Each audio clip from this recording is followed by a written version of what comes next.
Hi, everyone.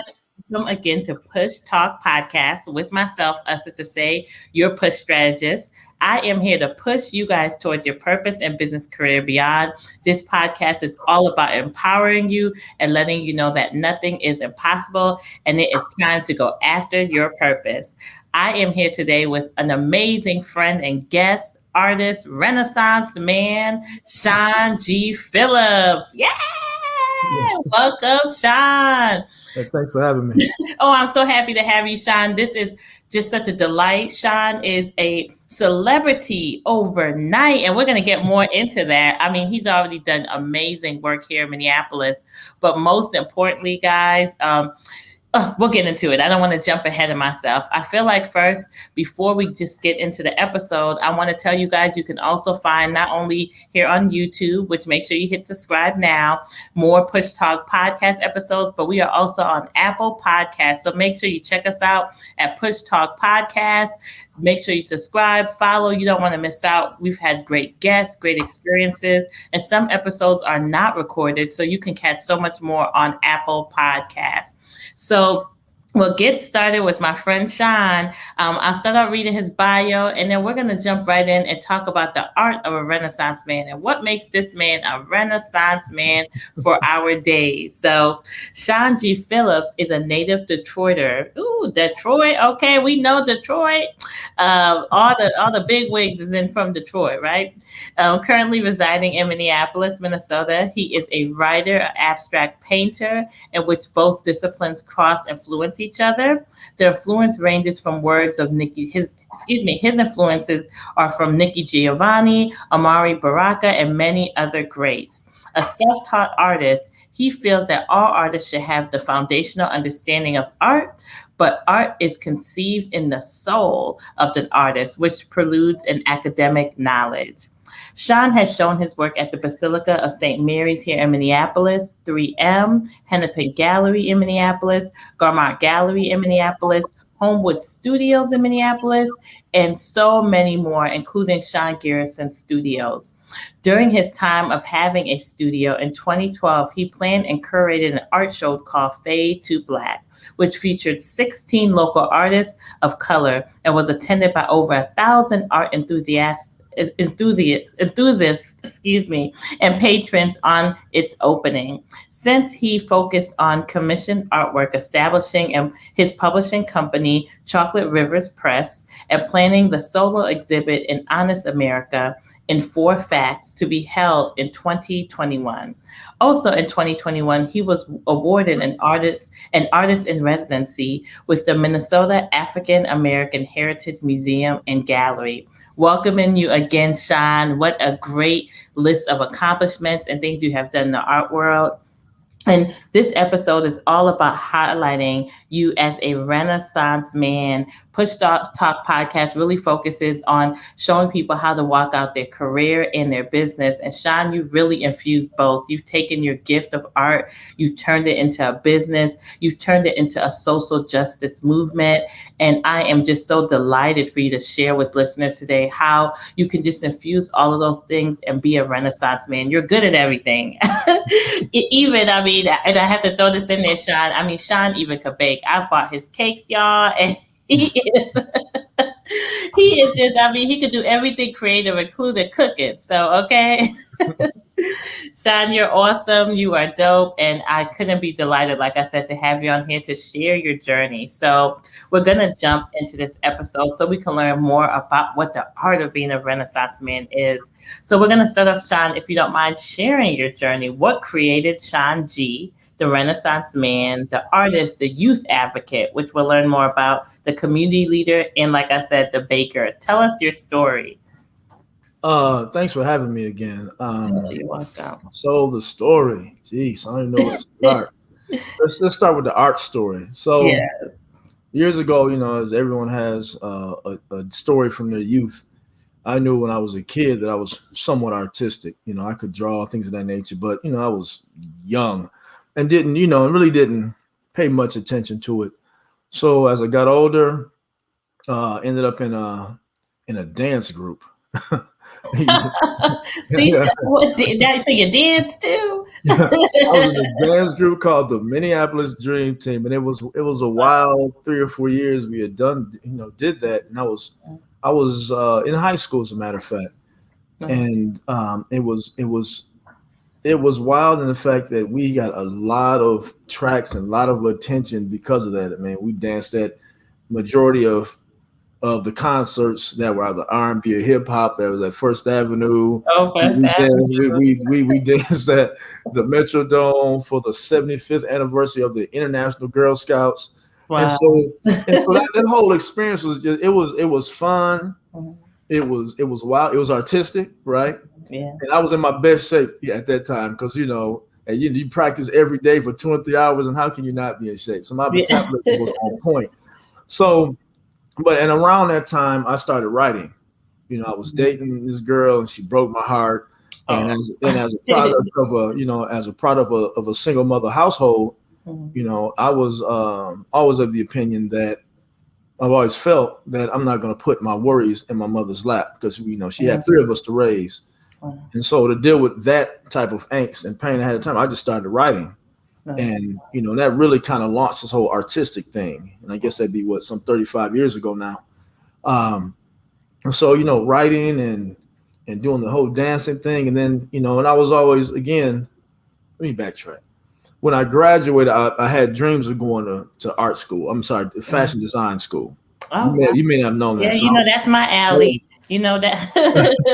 Right. So, I was looking at Parsons, awesome. Rhode Island School of Design. The Minneapolis College of Art and Design had a fashion program back then, but I was also playing football, so I ended up going to a local school here and play football. But I just have to say, Sean, it's so interesting. Like, you have such a creative mind, and then you also do like these things like football, which I guess, you run plays, so it could be maybe creative, but you're such different scopes, and that's why I love, and that's why I coined you the Renaissance Man, because you just are such. I feel like you can't be put in a box, and I love that. Yeah, and it's funny because that speaks to my art mind too, not being put in a box. And I'll go on that in a second. So, I didn't do of course, I didn't do the design thing, but I've been designing since. So I've always picked up a pen or something to be creative. So fast forward to today, and just from the visual aspect of being an abstract artist, I started painting about 11 years now, where I'm more intentional, with my artwork. I've done things for people prior to that, but it was like, somebody wanted something done and I knew I could do it, I would do it, and I wouldn't pay much attention to it as far as visually, but I was always writing. So that, and then over time, as far as becoming this abstract artist, and you said, you can't put me in a box. That's the way my mind works, right? Because I can paint. I can draw people. I can do realistic work. I can do representational work. It may take me a little longer to do, right? But I can get it done. And I have done it for people. But when I'm in that space, it drives me crazy because my energy and what's going on in my head is a lot different than what I'm painting. Wow. So, I liken it to, I had to tell a friend of mine in Montreal one day, she said, I would love to be inside your mind for a day to see what that looks like. And I said, you probably don't want to do that. and it took me a good 2 weeks to come up with the best definition to give her of what I go through on a daily basis. And so I told her, I said, if you set inside my mind, it's like being in a room full of over-caffeinated kindergarten kids. so it's constant, and it drives a lot of people that I know on a personal level now bananas because they can see, they say something, they can see something in my head churning. Yeah. It must be my eyes. They say, don't do it. Yeah, Sean, we got those business meetings. I'll be like, Sean, you always have something brilliant. I have something in the back of my mind being, some poem being written based on something someone said. And I guess like a gift and a curse. So just from an artistic standpoint, that's kind of where I am, and I'm self-taught as well. So which I won't say, in my opinion, is the best way to learn. But I've been told by those I know who's had an academic background in art, they said, dude, you don't need art school. You just saved yourself some money, right? Mm-hmm. And I say it was best for me because I know since I had to basically force myself to do my own homework and my own due diligence, that whatever I created was really from the best part of me, right? The core of me. It wasn't from page 27 in art theory book. Yeah. Right? It wasn't because I studied this particular classical painter or abstract painter for months on end. It became this. You know, it just became whatever I'm seeing is what I'm translating the best I can based on what I learned via my studies. And it was basically, you know, the quote unquote 7 elements of art and compositional things of that nature, and really focusing on color and what that means, you know, for people. You know, I went to school for marketing and advertising, in particular advertising, because for me, it's like mind control. You know, I was like, I can say just do it and throw some nice little pictures and some nice colors, and everybody want to go do it. So, so since then, even in some of my artwork, I'll use some of that stuff that I've learned, you know, from marketing, how to design certain things in my artwork. If I want a person's eye to follow a particular space when they're done looking at the painting, or if I want them to feel a particular way. Wow. You know, so it gets kind of it's I'm not saying all artists don't think deeply, but for me, I'm like in it. When I'm there, I'm all the way in from many different aspects. Well, I'll tell you, Sean, like just you hearing how you explain your craft and how you explain this gift, you can tell like you're really passionate. I have another friend, Justine, who is an artist, and I feel I get the same sense from her. You know, when somebody's really called to do it, because they really like you said, you're so deep into it. Like it takes you, it's like your place of just safety, I'm sure, and just expressing yourself. And I love it. And I even love this more because you're a Black man, you know, tall, big Black man. And not that we don't have Black men who are so talented and artists. We have tons of them. But in a time that we're in, it's so important for people to see that there's so many facets of us. You know, we're not all just rappers, and nothing's wrong with rap, you know, or whatever, but they love to put people in boxes. But the reason I was even more excited to do this interview is because of what we're seeing happening in our culture and how, you know, they're creating a, or, you know, we've been seeing them just make Black men always look as if they're just so aggressive. And so when really, no, there's just so much beauty in the Black man. So I'm so happy for you to be able to express this side of us, you know, and be on the show. So we heard a little bit about your art journey. And I would love for you to share just about how you've taken that art and used it to speak to social justice issues and build up youth and just spread love, because you've done that so much in this city. And I would love for you to share a little bit of that. Well, that, you know, as an artist, and this is again something that I submit to other artists, is that once you recognize, and it took me a long time to say I was a writer. It took me like years to say, yeah, I'm a writer, because there's an obligation that comes with that. And once I didn't even mention, excuse me, Sean, I didn't mention that you also did art and poetry too. So we should emphasize that too as well. Thank you. And so then when I decided to call myself a visual artist or an abstract artist, it took me a while to state that, because there's an obligation that comes with that. To do something that looks good over a couch is wonderful, right? And it pays the bills, right? Everybody need to keep the lights on. Yes. Especially as entrepreneurs, we gotta keep those lights on. Right. Gotta keep the lights on. And, you know, and I understand that, but like any person who has a particular talent per se, right? Be it an oratorical talent, be it a singer, be it, you know, said rapper, or whoever that is. So anyone who has some platform needs, in my opinion, needs to use that to edify their people, right? Edify humanity in some type of way. Speak to something that matters, because our maker, because I believe in a God didn't put this thing in me to just go, oh, great, this is cool, rah, rah, shine, let me go get this check and then be on about my way. When I'm seeing those that I empathize with going through so many things and not enough people speaking on things that matter the most to humanity, right? Art is just is a small part of the whole.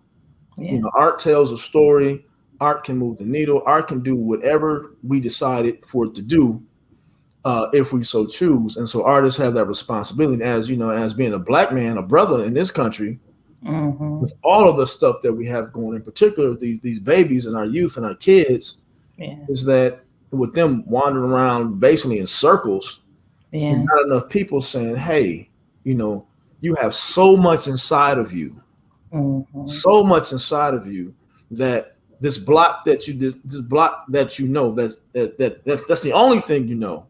You need to come on outside of that, because your roots are thousands of miles away, and those roots dictate and told you that you can be whatever you want to be. Right. And so through this art, you know, it's for me, it's to show and talk about, you know, like this piece behind me. This is just more of a social piece about all the mass shootings that like a national holiday every week in America. I'm telling you, Lord. And that's just one. But then there's other pieces that speak to, you know, the things that we've gone through as a people in this country. But it's just to inform folks, right? Start conversations. That can be a conversation of joy. It can be a conversation of pain. You can come and give me a hug. You can come and want to punch me in the face if you want. My thing is, as long as you show me some type of emotion, I know I can have you in the space I want you, and that's to have this discussion. Right. It doesn't have to be a long discussion. Let's just talk.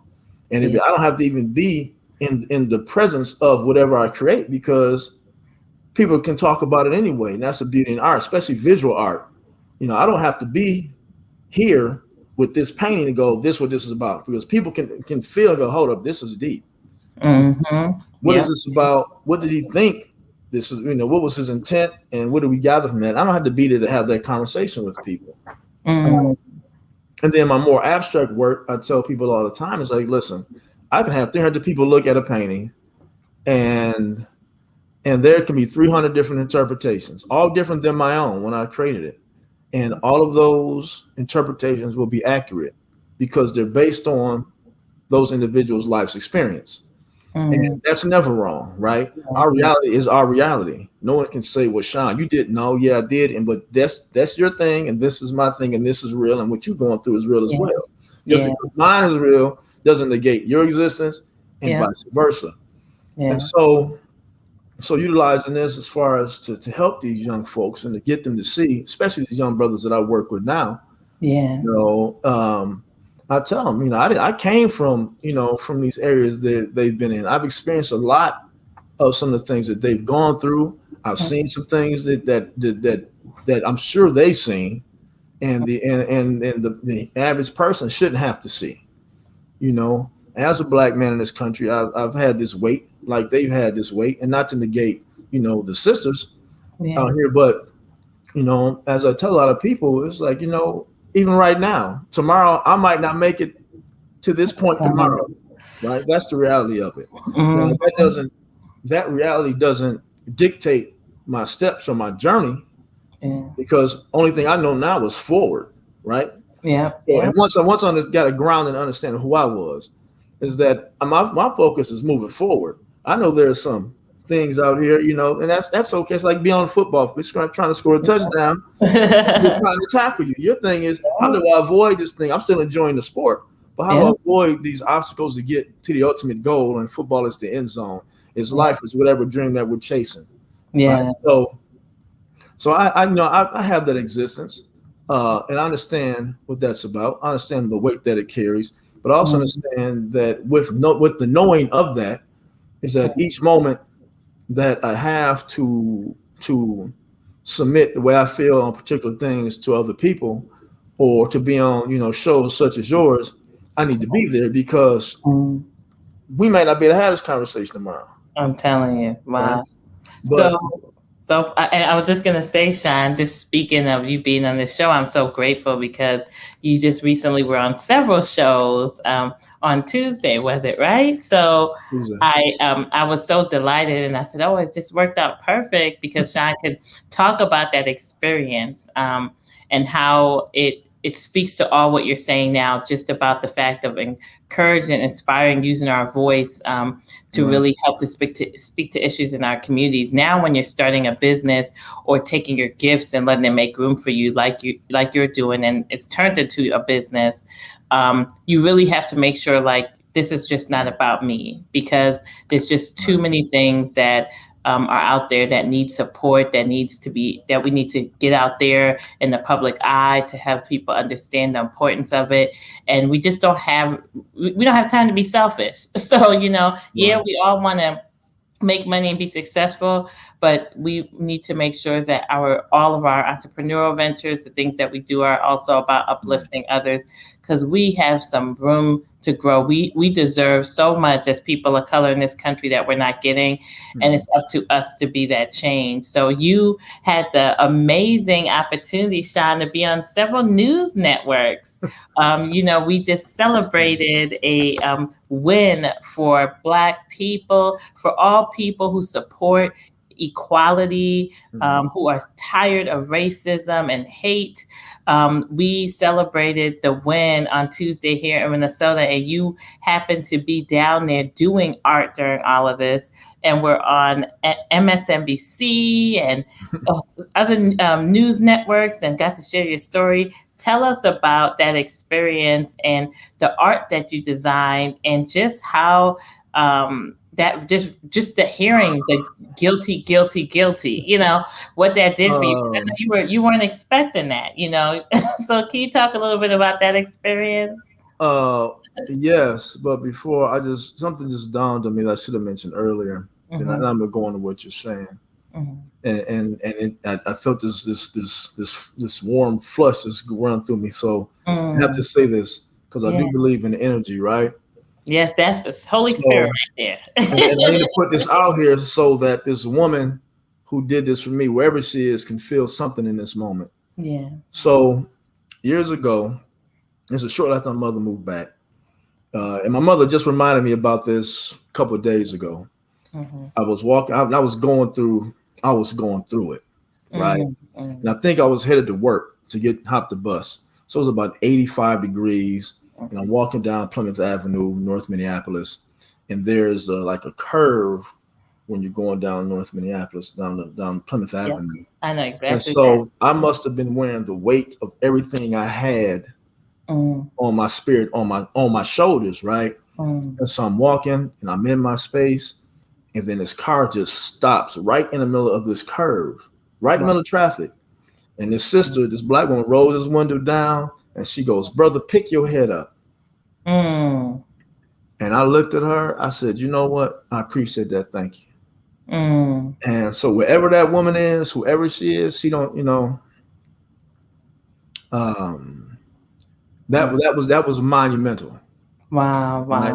Because I was beat up at that point. I remember the day precisely. I remember the temperature precisely, but wherever she is, I need to thank God for that woman, because if it wasn't for that moment, I don't know if I probably wouldn't be sitting here, because I was in a space, I was in a bad space, and I must have, had that. And since then, I haven't walked with my head down on my shoulders, not back since. So thank you, mysterious sister, wherever you are.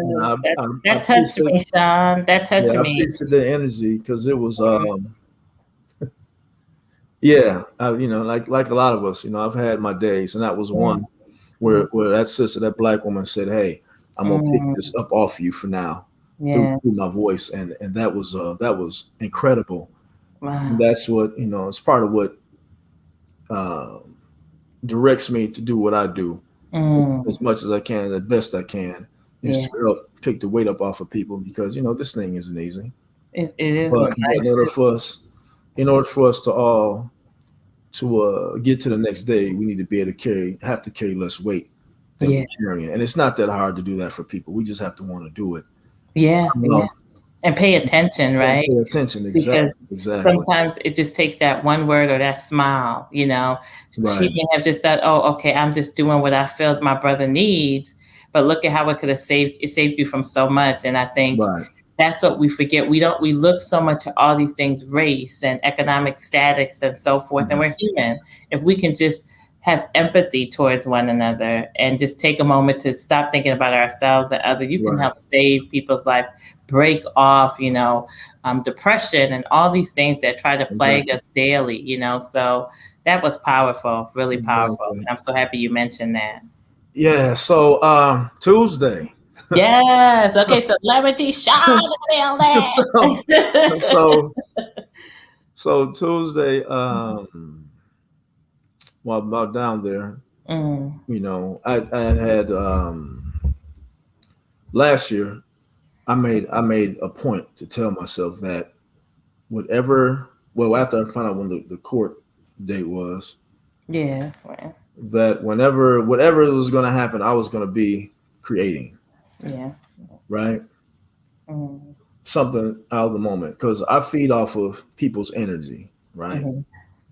And I think what they call the word empath, you can feel other people. So, and it impacts my art. It impacts the way I communicate with people, just how people, just by someone walking past me, I can feel certain things. So I said, I'm going to be out here with the people. And you make sure I have a gas mask, whatever. But I'm going out here. I'm going to create, and I'm going to, be around this love rising, right? People call them uprising or rise. These ain't rising and uprising. These are love risings, because people, these things occur because now, granted, there are some folks out there who are out there for ill-gotten means or whatever. They have reasons, whatever, but that's a small percentage. The majority of people that are doing these love risings, in my opinion, because they care about bettering a condition for humans, right? For people. Yeah. In this particular instance, for Black folks, because we've been at this for a long time. Yes. We've been fighting since 1619. We've been fighting for a long, long time. And so when these type of situations occur, people do, their love for a better day cause them to what? To rise up. So we have these love risings, right? So I told myself that during these love risings, I'm gonna paint every night, every day. Wow. Every scent of smoke or whatever it's gonna be, I'm gonna be there creating. And so that was last year. So when this verdict came down, I received a call that the verdict came down. And for those who are underneath a rock somewhere, we're talking about George Floyd's verdict. If you don't know that, then I'm gonna need you to hit me up, okay? Let me help you, because you're under a rock somewhere. So and so I I'll talk about that in a minute. So we got a phone call, went down to this little square by the government center where a lot of people had, congregated waiting for the verdict. And I set up my easel and I did what I said I was going to do. Right. I just put it out here and said, all right, let's start painting. And so a reporter asked me what I was painting.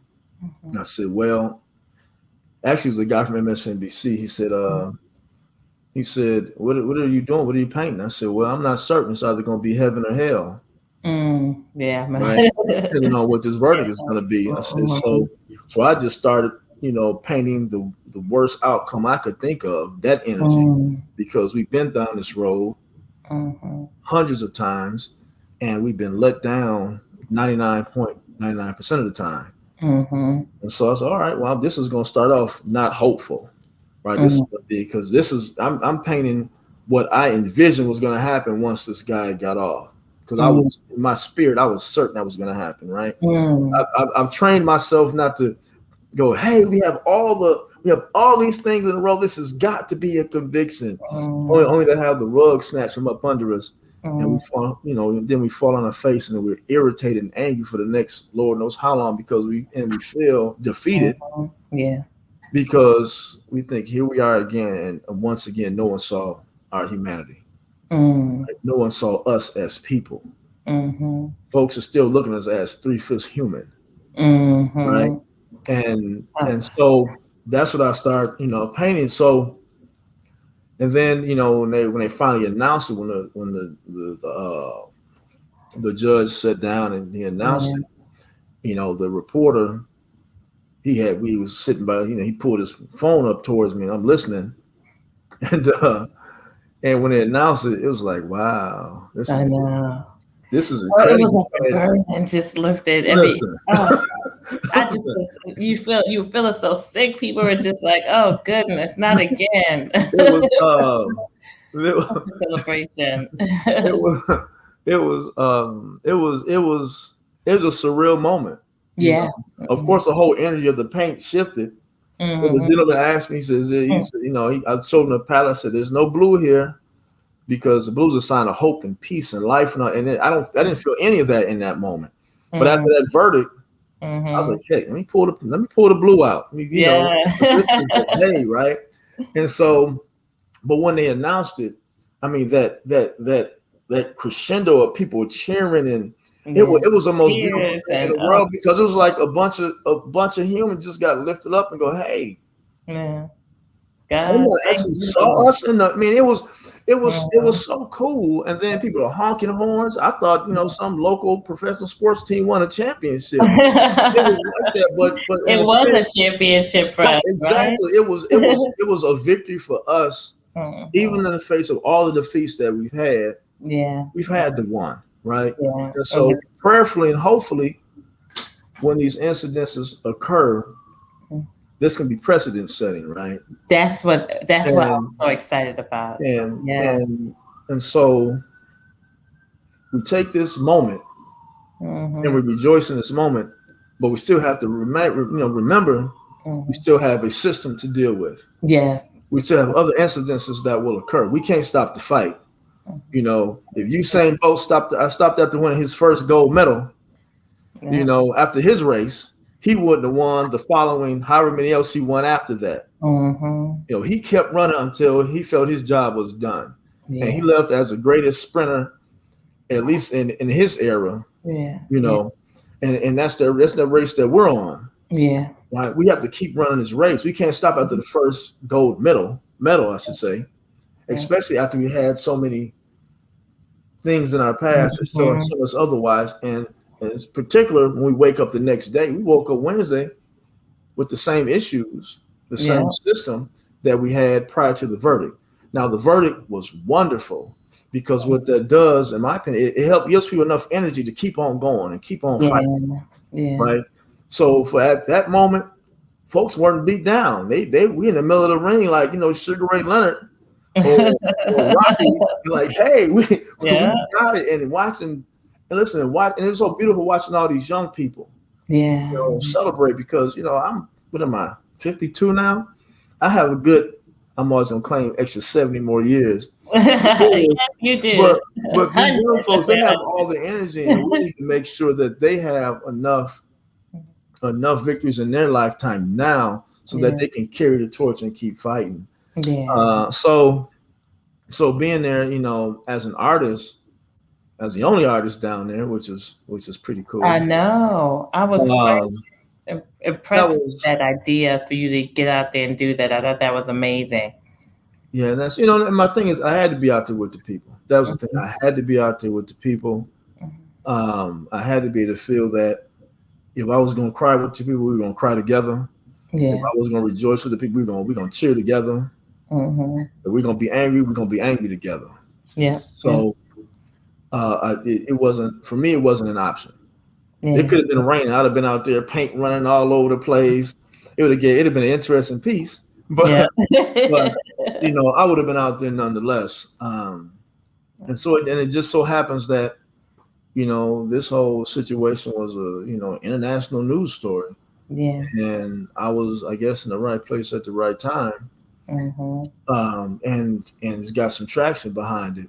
Yes, you got some great traction, and I'll make sure for those of you who, of course, didn't see it on MSNBC, And there was another local news network too, but we'll post it in the links below of this video so you can check it out and see Sean really speak so well for our community, and just sharing his thoughts on, when they asked him things about just, why are we here, and just various questions. He just really spoke so well for us, and showed just the beauty of a Black man, like the Renaissance man he is, to be out there painting and doing something so creative in a time as this was powerful. Now, Sean, I know, and we're getting close to time already. I'm just like, every time when I get into this, it's like we get close to time. So I want to, move on to my next question, which is, now, I know there's so many people, who are maybe watching this, and they are career professionals, and they have a creative gift, and they are just like, well, can I do it with a job, or can I pursue this gift, and how can I do it? Can you encourage those people on why it's important to walk it out, and ways they can be able to do that, and still pursue their 9-to-5s and the things that they do until they grow that business? I look at it, well, to echo what you said, to walk it out, right? If we don't walk out towards our dreams, we're going to wake up the next day still stuck in the same spot we were in the day before. Frustrated because we're still in that I shoulda, coulda, woulda, maybe I should, maybe I'm not brave enough to do that. Truth be told, I lived with a whole lot of faithless days in myself, right? And fear that maybe if I try this, it's going to fail, so I'm not going to do anything, which makes zero sense, because I got tired of waking up every day in the same spot. Like, all right, I'm not any closer to anything that I wanted to do. And then you go, okay, where's your faith at? You have to go to the edge and just jump. And hope, if you say you just go to the edge and jump, and God, and grow wings on the way down. I think that's how it So when I got to that point, and in particular, and really what the impetus was for this year, I think you knew this. So even like last year when I got sick, for the entire month of December with COVID, and then, got sick again, I was laying in this bed. Good thing about that, I lost about 20 pounds. So that was I would rather have not have gone, that it happened that way. But hey, I'll take the victory in that. You met your weight goal for the year, right? So while I'm laying in this bed, temperature's like 106 degrees. Wow. It was the most bizarre thing. I told myself then, I said at the first of the year, whatever doubt I may have had, whatever fear I may have had, and whatever dream, I'm gonna push those fears so far out of my realm. I'm gonna forget how to spell the word fear, and everything that I've dreamed about doing, from the painting to the baking, to the developing the mobile apps I have playing up. I'm gonna do it all. I'm gonna focus on the majority of them this year, and I'm gonna run until I can't run no more. Yeah, because I figure I wake up. Every waking day is a good day, and I have to, and however I want that day to go is really up to me. Yeah. And so for those who have these dreams, and have this vision, right? Especially if you have this thing that because I tell people all the time, I didn't create this. God put this in me, right? My maker put this stuff in me, so. If it's here for a purpose. Yeah. It's up to me to figure out and be brave enough to seek and find that purpose. And then once I understand that, then go for the goal, go for it, and don't stop running, and don't listen to folks say, hey, you run out of gas. Do you need some water? You can't keep running like that. You just gotta just put those horse blinders on, and focus, and just and go get it. Yeah. Because no one's going to be able to live in that space that you have of self-disappointment. Yeah. Right. If you sit in there and you're at a particular age and you're like, man, I should have done this 20 years ago. I should have done this yesterday. Right. No one can live in that but you. Yeah. So what I've told myself is, if I'm the only person going to have to live inside my head, beating myself up, I'm ignore everybody else's punches. Yeah. Swing on, let's go. That's just helping me, run a little faster. I like that. To outrace the naysayers. And then hopefully some of those naysayers figure, man, we try to beat this dude down and he did it anyway. Maybe I can do it. Because that's really what this is all about, really, for me. So if it's from a financial piece, that's great. With more capital, I can make more change. Yeah. And that's what it's about. So it's like with anything. If you want it, just go get it. And I decided this is going to happen. Yeah. Because I don't want God to call me home and I'm sitting laying there being miserable. And I should have left all these things that He placed in me and they're untapped. Right? Especially when we have, and I tell all brothers and sisters this, when they're going through things, I said, we didn't come over here in easy conditions. Right? We didn't get to America on a yacht. No. We didn't get here in a rowboat. Not where we gather the oars, right? We're in the bottom of these ships, literally, and disease and vomit and excrement and tears and fear and all this other stuff that's basically suffocating, that could have suffocated the average soul, right? But those beautiful anthracite Black people, those beautiful Africans who have the nerve and the gall to go, all right, we're gonna do this. Now we don't want to. We're gonna have to suffer. Because when you're in that situation, you're gonna suffer. If you want to keep waking up every day, you know what that brings. So you almost agree to the suffering, right? Because some people, some of those slaves on those boats, they dove over this. I'm not gonna deal with this. They just jumped. Right? So, but those that were in the bottom of those ships, they said, you know what? I'm gonna live every day. I'm going to accept the suffering because there's something that I see. They may not have even thought about this, but in my opinion, something that they saw that was going to be worth this journey. Yeah, as painful as it was. And so, with that inside of us, that tells me, we've had over 500 years now, I guess it would be 16, 19, of this type of stuff. And true enough, things have progressed. Right? They have progressed, right? We've grown, we've grown. But there's still this thing in this country that we're dealing with, right? The George Floyd murder proved that there's still some things that we have to deal with. But with that being said, there was a gentleman standing with me when I was doing a painting. He said, man, he said, don't somebody just want to give up? And I said, bro, we don't never give up. I said, this is why. And I told him the exact same thing I just mentioned. I said, because there were people on these ships who fought to have us that fought. Yeah. And their fight gave us the opportunity to have this conversation today in this moment. However it's going to turn out. Yeah. Their fight, their spirit is right here today. And afford us this opportunity. That's why we keep fighting, because they fought through all of the stuff, through all the Jim Crows and lynchings and trees and ropes and night riders in the night and burning crosses and watching your family separating, your names changing, your bodies played. So we here. Yeah. So for those, especially Black folks, it's like, I get it. I get it's rough. It's hard. It's rough. Yeah. I told this group, with before, I said, I love being who I am. I love being a Black man. I love it. Yes. But I wouldn't. You're a Black man. But I would not. And these are majority, white folks in the group. Wonderful people. Wonderful people. But I told them, I said, I would not put this existence on anybody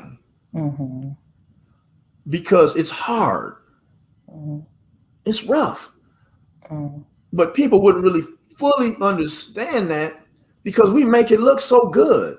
Yes, we do. Okay, check us We out know now. how we know how to wear stuff and go, hey, we done been, even if we haven't been here, that history before us, that blood memory tells us you're gonna make it. Even if we sit in our worst days, something goes, you're gonna make it.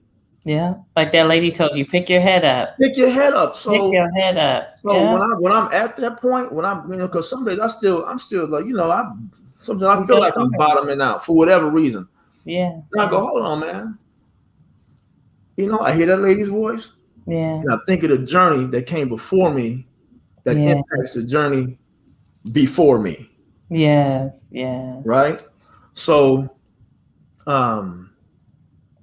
powerful. So good. So anyway, so as far as those who have these dreams and in these jobs, use the 9 to 5 as a stepping stone. Yeah. So you can step on, right? Yeah. Use it as a stepping stone, because we all we need to keep the lights on. Yeah. Yeah. But if you have it, someone put it there. But you have to plan it. You have to execute your plan. Or as Mom says, she says, son, the 5 P's. I'm like, nah, auntie, what's the 5 P's?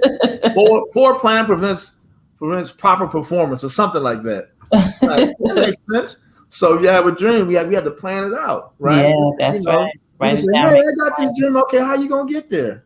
And then you're like, okay, how you gonna get there? You're just not gonna go to Idaho. I mean, I'm not sure who wants to go to Idaho, but you're not gonna drive to Idaho without a map. Yeah, yeah. So if you have this dream, what's the map? Yeah. What's your guiding light that's gonna get you there? I mean, you can have a hope and a dream and all that great stuff, and that's good. And you might be able to hold on to it for a hot second, but if it's not planned out, you're not going to be able to navigate those things that get in the way, because you're not going to have a clear view on where you're supposed to be. Yeah. Those that found themselves free, right, during slavery, they didn't have lights. They had the moon, and they traveled when? After the sun went down. So they traveled in the dark. So sometimes we got to travel in the dark to be free. That's good. Maybe you want to be free from somebody's paycheck. You maybe want to be free from a walk of life you're in right now. Maybe it could be from a bad relationship. It could be whatever it is. But sometimes you free yourself in the dark. Yes. Really right? Cool. And know that when you get there, the sun gonna rise.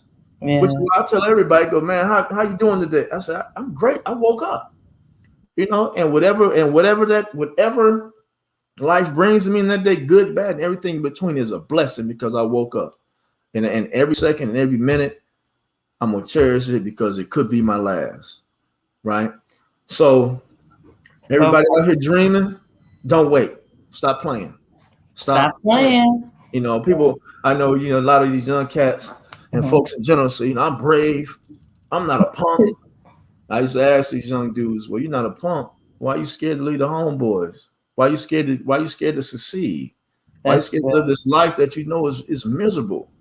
I said, you might not be a punk to somebody on the block, but you punking out on your own life. Mm-hmm. So for those who want these dreams and say, hey, I'm the man or I'm the woman, and I'm okay. Well, what you doing for your dream? If that's what you want to do, don't be scared, because being scared gets you nowhere. Yeah. And if you fall on your face, that's cool. Get up, wipe the blood off, and keep it. You're gonna be beautiful anyway, because the work. This is one thing this cat told me about art, which is pretty. It was so profound. It took me like months to figure it out. So I was sitting down with this dude, and we were talking about art, right?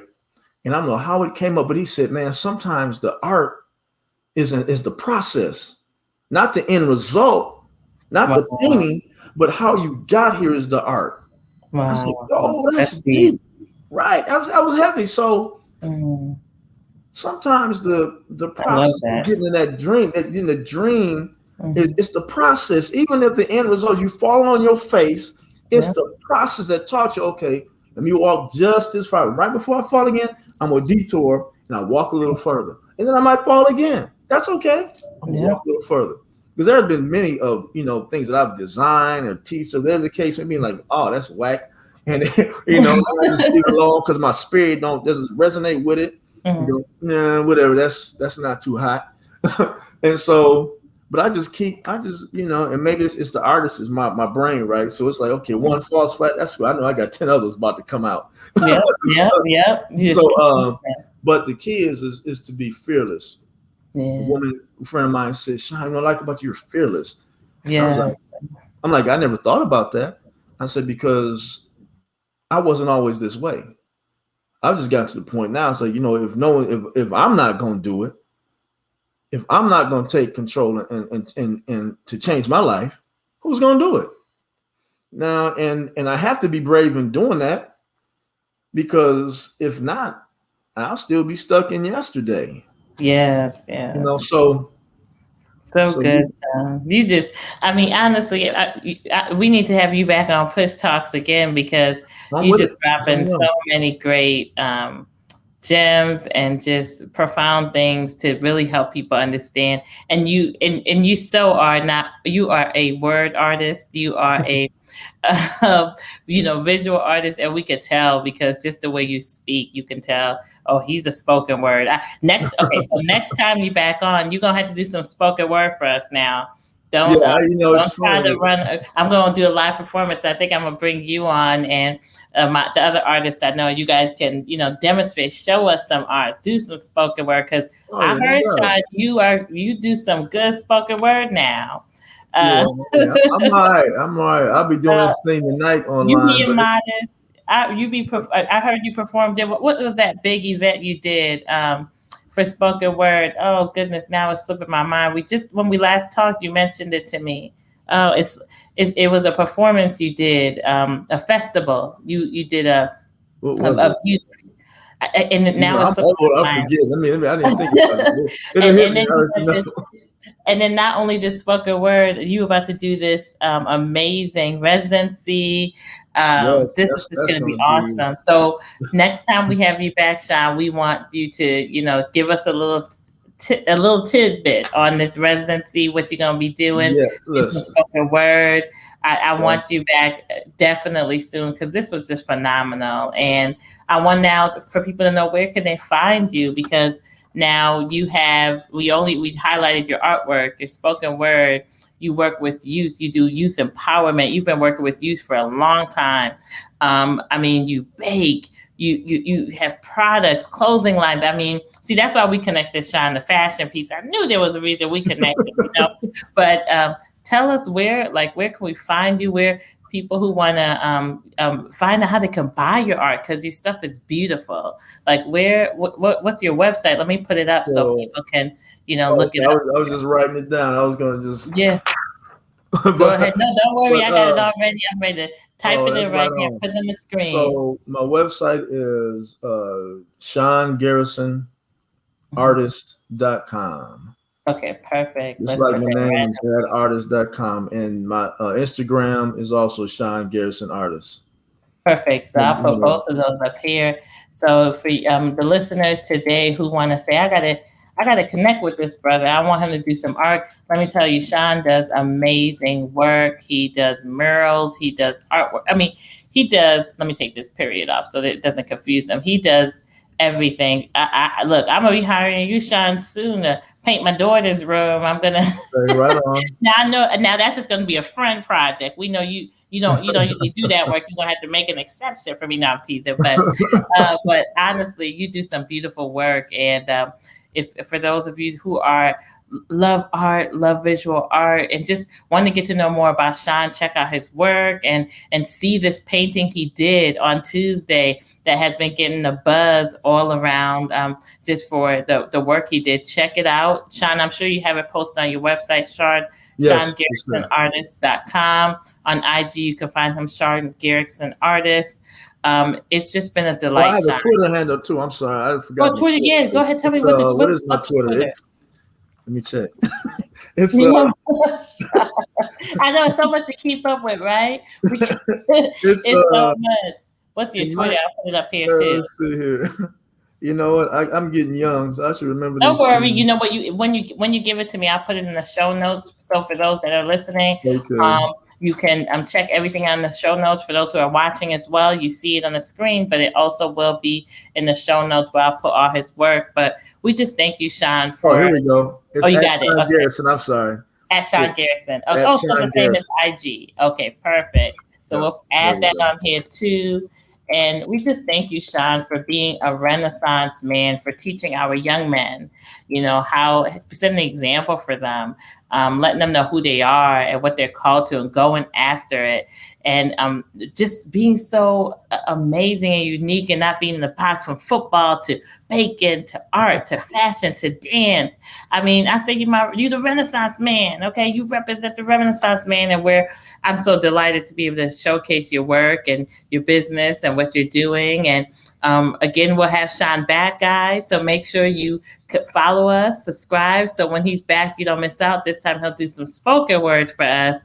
So again, thank you guys for listening to Push Talk Podcast, where I am here, your host, SSSA, to push you toward your purpose in business, career, and beyond. And we look forward to seeing you next time. Thanks again, Sean. Thank you. I appreciate it.